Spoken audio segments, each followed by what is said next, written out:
자, 질문이 뭐였냐면은 거장에 뭘 갔다고요? 거장의 시성에서 거기가 르네상스 뭐 메디치가가 후원했던 그런 거장들이 나오는 거죠. 내셔널 갤러리에서 후원했던. 아, 내셔널 갤러리. 그러니까 거기에 메디치 가문이 후원했던 작가들의 그림도 있는 거잖아요. 그래서 나한테 메디치 가문을 그건 메디치 가문에 대한 태도를 어떻게? 태도? 네. 이런 얘기를 좀 해보고 싶은데요. 아까 얘기했던 다양성보다 다중성에 가깝다고 봐요. 그 예술가를 후원했던 그 마음, 그 메디치가가. 그래서 이제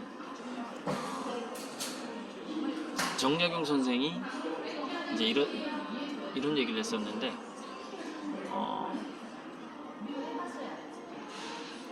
우리가 이제 들판을 개발하다 보면 둔벙이나 늪이 나와요. 물이 고이는데. 네, 그래서 물이 고이는 데다가 연꽃을 심는 집안은 흥하고, 물이 고이는 곳에 흙을 부어서 논으로 만든 집안은 망하더라, 이 말을 해요, 정약용 선생이. 그러니까 제가 거기 정말 감명 깊게 해서 내 강의에 그 문장 자체를 박아놨어요, PPT에다가. 책에다도 썼어요, 책에서. 그게 뭐냐면 장자인가 거기서 나왔던 무용의 유형성이죠. 무용의 유형성. 그다음에 빈 공간에 빈 그릇의 어떤 가능성 같은 건데, 그게 다중적인 관점을 만들어내는 어떤 바탕 같은 거고. 그래서 제가 예술은 아까는 이렇게 진실을 깨닫게 해주는 거짓말이다, 이렇게 얘기를 했는데, 다른 가능성을 찾게 해주는 저수지 같은, 그 쌀은 안 나오지만 꽃이 보이잖아요, 연못은. 물론 연근도 먹기는 하지만, 아무튼 정대웅 선생님이 얘기했을 땐 그런 컨셉은 아니잖아요. 꽃을 볼 수 있는 그 여유를 주는 집안은 흥하고 쌀을 만들어야 돼 하고 그 둔벙을 메꿔서 모를 심는 집안은 망하더라, 그 얘기를 했던데, 적응력이 떨어지는 거죠. 적응력이 떨어지고 관조의 시간과 그 관조의 습관이 사라지게 되면 미래 예측을 못하는 거죠. 미래 예측력하고 적응력이, 저는 그래요. 메디치 가문이 예술가를 후원했던 것이 정약용 선생님 말처럼 그것이 명문가를 유지하는 비결이라는 걸 이미 알고 있지 않았을까라는, 그래서 그랬지 않았을까라는 물론 유독 막 예술을 좋아했을 수도 있는데, 근데 또 이건 있어요. 거장의 시선, 과거에 잘 나갔던 화가들의 그림을 볼 때 내가 어떻게 봐야 될 것이냐 그러면은 반드시 그 시대의 둔벙, 그러니까 그 시대의 무용성을 봐야 되는 거죠. 그 시대의 스토리텔링, 그 시대의 신화성 같은 거. 근데 끊임없이 그 시대의 예술이었고 그 시대의 무용성이었는데, 그것을 어떻게든 이데올로기가 됐든, 예를 들어서 예수님 당시에는 기독교는 무용성이었잖아요. 근데 콘스탄틴이 그걸 국교화함으로써 유형성으로 바꿔버리잖아요. 종교도. 예술도 마찬가지거든요. 그러니까 현대적인 관점으로 저런 옛날 그림을 왜 보러 갈까 라고 생각하지 말고, 왜 저 그림은 그 당시에 무용성이었을까라는 관점으로 봐야 되는 거죠. 왜 저 그림은 그 당시에 메디치 가문이 봤을 때 연꽃이었을까? 그 관점으로 그 그림들을 봐야 돼요, 과거에. 그러면은 관점의 변화를 공부할 수 있잖아요. 그래서 인문학 강사들이 그래요. 인문학의 꽃은 미술사라고. 왜냐면 다중성 공부하기 아주 도움이 돼요. 미술사에서 왜 저 사람이 거장이 되어 왔는가? 옛날엔 그림만 잘 그린다고 됐었는데 왜 갑자기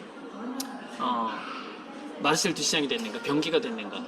왜 그 사람이 현대 미술의 아버지가 됐는가? 이제 그런 것도 공부하면은 관점의 다중성에 공부하기 좋기 때문에 그런 점에서 미술사, 현대 미술에서 각광받는 사람들의 예술은 왜 저렇게 비싸졌는가? 물론 비싸다고 다 그게 그 아름다운 연못인 건 아니에요. 비싸다고. 하지만 그런 성향이 있어요. 왜 풍선 조각 비난하는 사람도 많아요. 그러니까 누구야?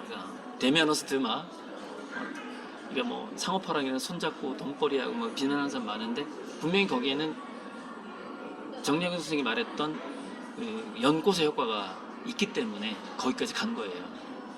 아니시카프 다 마찬가지예요. 저도 그걸 고민해요. 내 그림에서 그 연꽃의 효과를 어떻게 더 줄 수 있을까? 그 무용성의 크기, 뭐 둔봉보다는 저수지, 호수, 바다 같은 그 유용한 무용성을 만들어낼 것인가? 이게 말도 안 되는 얘기지만 그런 관점으로 봐야 돼. 그러니까 그 관점까지 보려면은 그러니까 미술사 하고 평론까지 들어가야 되는 거죠.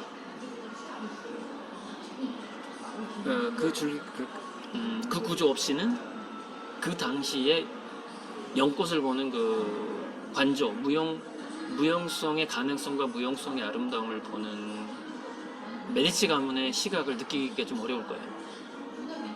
그러니까 꽤 기초 공사가 필요한 공부가 역시 또 미술사 공부인 것 같아요. 그러니까 아까 뭐 인지 코칭이 좀 많이 필요하고 근데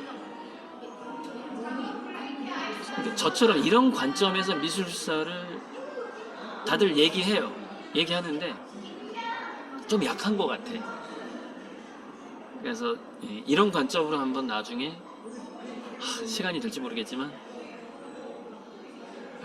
그때 왜 그 그림은 연꽃이었을까 이런 관점으로 한번 소수를 해보고 싶은 생각도 있는데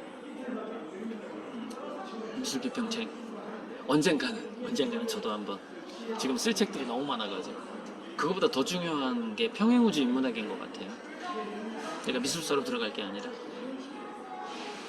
너무 좀 소수를 위한 대중성도 좀 떨어질 수 있고 일단 중용책을 쓴 다음에 평행우주 인문학으로 들어갈 거예요. 그럼 엄청난 게 상상력, 막 별 얘기 다 나오겠죠. 근데 그거는 제가 좀 더 두뇌가 성숙했을 때 쓰려고 지금 썼다가는 요거도 먹을 것 같아. 난 이 정도의 다중성으로는 안 돼. 대부분의 책들은요 다양성의 가능성밖에 안 줘요. 그 책의 깊이라는 게 저는 다중성의 깊이를 주고 싶은 거예요. 제 책에서 그 사람들의 정말 상상을 폭발시켜 버리고 싶은 거예요. 그 사람의 상상력을 그런 책을 쓰고 싶은 거예요. 그게 평행우주 인문학이네. 근데 아직은 쓸 때가 안 됐다. 나중에 여기까지.